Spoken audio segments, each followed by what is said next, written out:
ഇന്ന് നമ്മൾ പറയുന്നത് ഒരു ചെറിയ ബേബീസിൻ്റെ പ്രത്യേകിച്ച് 6 മാസത്തിന് താഴെ നിങ്ങൾ ജനിച്ച ഉടനെ തൊട്ടേ കണ്ടു തുടങ്ങും. 6 മാസത്തിനൊക്കെ താഴെയുള്ള കുട്ടികൾക്ക് വളരെ കോമൺ ആണ് അത് കണ്ണിന്ന് ഇങ്ങനെ പീള ഒലിക്കുന്നത്. ഇപ്പം മഞ്ഞ കളറായിട്ട് ഇങ്ങനെ ഒലിച്ചുകൊണ്ടിരിക്കും.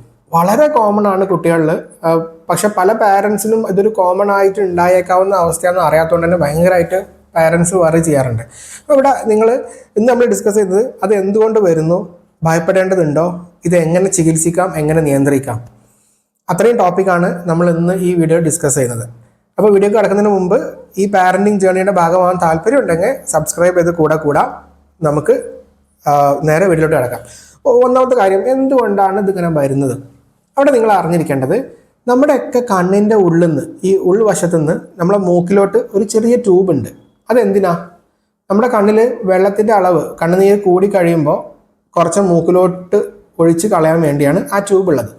അപ്പോൾ ആ ട്യൂബിൻ്റെ ഒരറ്റം മൂക്കിലോട്ടാണ് തുറക്കുന്നത്.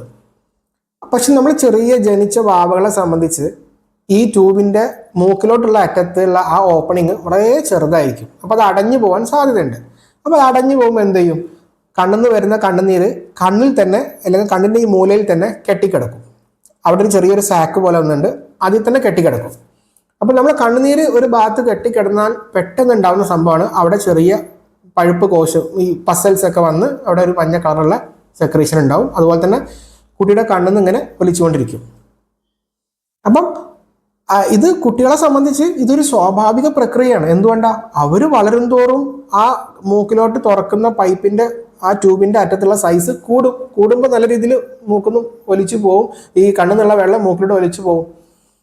പക്ഷെ കുട്ടി ജനിച്ച സമയത്ത് ആ വലുപ്പം ഇല്ലാത്തതുകൊണ്ട് തന്നെ ആണ് ഈ പ്രശ്നങ്ങളൊക്കെ ഉണ്ടാകുന്നത്. അപ്പോൾ ആദ്യം നിങ്ങൾക്ക് എന്ത് മനസ്സിലായി? ഇതൊരു സാധാരണ സംഭവമാണ്, അങ്ങനെ ഭയപ്പെടേണ്ടതില്ല.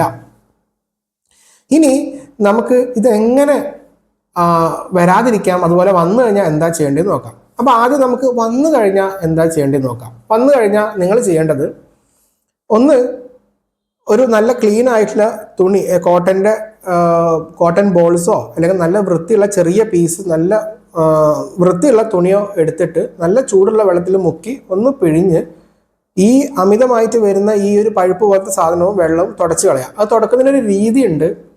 നിങ്ങൾ ഈ വെള്ളത്തിൽ മുക്കിയ തുണി പിഴിഞ്ഞിട്ട് ഇവിടുന്ന് ഇങ്ങോട്ടാണ് തുടക്കേണ്ടത്. ഇപ്പം ഇങ്ങനെ കാണിച്ചു കഴിഞ്ഞാൽ ഇവിടുന്ന് എടുത്തിട്ട് ഇങ്ങനെ തുടക്കണം.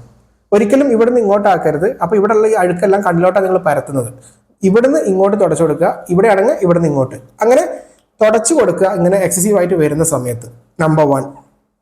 നമ്പർ 2, ഇങ്ങനെ തുടർച്ചയായിട്ട് വരുന്നുണ്ടെന്നുണ്ടെങ്കിൽ ഒരു പീഡിയാട്രീഷ്യൻ്റെ സഹായം നിങ്ങൾ തേടേണ്ടതാണ്. കാരണം അവിടെ അണുബാധ കൂടുതലുണ്ടെങ്കിൽ ചെറിയൊരു ആൻറ്റിബയോട്ടിക് ഡ്രോപ്പുകൾ ചില സന്ദർഭങ്ങളിൽ പരിഗണിക്കേണ്ടതുണ്ട്. അത് എപ്പോൾ വേണം എപ്പോൾ വേണ്ട എന്നുള്ളത് ഒരു പീഡിയാട്രീഷ്യൻ കണ്ടാൽ മാത്രമാണ് പറയാൻ സാധിക്കുള്ളൂ. അപ്പോൾ ഇത്ര നേരത്തെ ഡിസ്കഷനിൽ നിങ്ങൾക്ക് 2 കാര്യം മനസ്സിലായി. ഒന്ന്, ഇത് ഉണ്ടാവുന്നത് സാധാരണ ഒരു ചെറിയൊരു പ്രശ്നം കാരണമാണ്, അത് കുട്ടികൾക്ക് ഉണ്ടാകുന്ന ഒന്നാണ്, ഭയപ്പെടേണ്ടതല്ല. രണ്ടാമത്തത്, വന്നു കഴിഞ്ഞാൽ എങ്ങനെ തുടച്ചെടുക്കാം, എപ്പോൾ ഡോക്ടറെ കാണിക്കണം എന്ന് പറഞ്ഞു. മൂന്നാമത്തെ കാര്യം, ഇത് ഇനി വരാതിരിക്കാൻ എന്ത് ചെയ്യാം? വരാതിരിക്കാൻ ഏറ്റവും എളുപ്പമുള്ള വഴി എന്താ?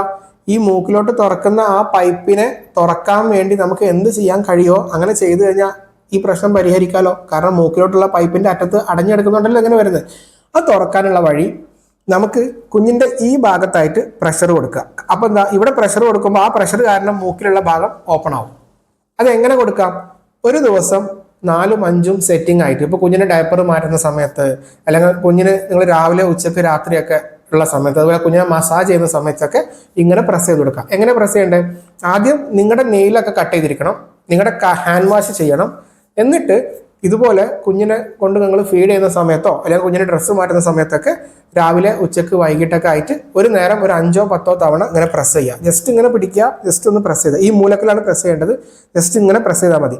പണ്ടൊക്കെ അവർ ഇങ്ങനെ പിഴിയണം, മൂക്ക് ഇങ്ങനെ പിടിച്ചിട്ട് ഇങ്ങനെ പിഴിയണം എന്നാണ് പറഞ്ഞിരുന്നത്. പക്ഷേ അമേരിക്കൻ അക്കാദമി ഓഫ് പീഡിയാട്രിക്സിൻ്റെ, അമേരിക്കൻ അക്കാദമി ഓഫ് ഒഫ്താൽമോളജിയുടെ ഈ ലേറ്റസ്റ്റ് ആയിട്ടുള്ള ഒരു ആർട്ടിക്കിൾ അവർ പറയുന്നത് ഇങ്ങനെ പിഴിയണമെന്ന് നിർബന്ധമില്ല, നിങ്ങൾ ഈ ചെറുവിരലുകൊണ്ട് ഈ മൂക്കിൻ്റെ ഈ മൂലയിൽ പ്രസ് ചെയ്താലും മതി. അപ്പോൾ ആ പ്രഷർ കാരണം ഈ ഓപ്പണിങ് തുറന്നു വരും.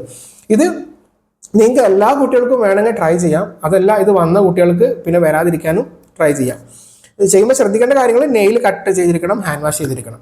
അപ്പം ഇപ്പം എന്ത് മനസ്സിലായി? ഇതൊരു സാധാരണ സംഭവമാണ്, കുട്ടികളിത് കാണുന്ന ഒന്നാണ്, ഡോക്ടറെ ഒന്ന് കാണിക്കുന്നത് പരിഗണിക്കാവുന്നേ ഉള്ളൂ. മൂന്നാമത്തെ കാര്യം, ഇത് വരാതിരിക്കാൻ എന്ത് ചെയ്യാം, അതിന്റെ പേരാണ് ലാക്രിമൽ മസാജ്. അപ്പോൾ ലാക്രിമൽ മസാജ് എങ്ങനെ ചെയ്യാമെന്ന് പഠിച്ചല്ലോ. അപ്പം ഇങ്ങനെ വേണം ഒരു കുഞ്ഞിന്റെ ഐ കെയർ നോക്കാൻ. അപ്പം ഈ ഒരു സന്ദർഭത്തിൽ ഒരു കാര്യം കൂടെ പറയാതെ ഈ വീഡിയോ അവസാനിപ്പിക്കാൻ കഴിയില്ല. എന്താ? കണ്ണിൽ കൺമഷി എഴുതി കൊടുക്കുന്നത്. ഇങ്ങനെ കുട്ടികൾക്ക് ഇങ്ങനെ ഒരുപാട് കൺമഷി എഴുതി കൊടുക്കുന്നത് എന്തായിരിക്കും? ഞാൻ പറഞ്ഞു, ഇവിടെ നിന്നാണ് ആ പൈപ്പ് തുടങ്ങുന്നത്. അപ്പൊ ഇവിടുത്തെ ആ പൈപ്പിന്റെ ഓപ്പണിംഗ് ബ്ലോക്ക് ആക്കാൻ കഴിയും ആർക്ക്? ഈ കൺമഷി ഇട്ട് കൊടുക്കുമ്പോൾ. അപ്പൊ കൺമഷി ഇട്ട് കൊടുക്കുന്ന കുട്ടികൾക്ക് ഇത് വരാനുള്ള സാധ്യതയും കൂടും. അപ്പൊ മാത്രമല്ല, കൺമഷിക്ക് മറ്റും കുറെ ഹസാർഡ്സ് ഉണ്ട്. അതുകൊണ്ട് കൺമഷി കുഞ്ഞുങ്ങളിൽ തീരെ ഒഴിവാക്കുക. കുഞ്ഞിന് കണ്ണ് എഴുതിയാലേ കുഞ്ഞിന്റെ കണ്ണ് വലുതാവുള്ളൂ. ഇതൊക്കെ വെറും മിത്താണ്, അത് വിശ്വസിക്കാതിരിക്കുക. അപ്പൊ ഇതാണ് ഒരു കുഞ്ഞിന്റെ ഐ കെയർ, അല്ലെങ്കിൽ ഈ സെക്രീഷൻസ് വന്നു കഴിഞ്ഞാൽ ഉണ്ടാവുന്ന കെയർ. അപ്പോൾ അടുത്ത ടോപ്പിക്കുമായി നമുക്ക് അടുത്ത വീഡിയോയിൽ കാണാം. അതുവരെ ബൈ. സംശയം ഉണ്ടെങ്കിൽ ചോദിക്കാം. പാരന്റിങ് ജേർണിയിൽ ഭാഗമാവാൻ താല്പര്യം ഉണ്ടെങ്കിൽ സബ്സ്ക്രൈബ് ചെയ്യാം.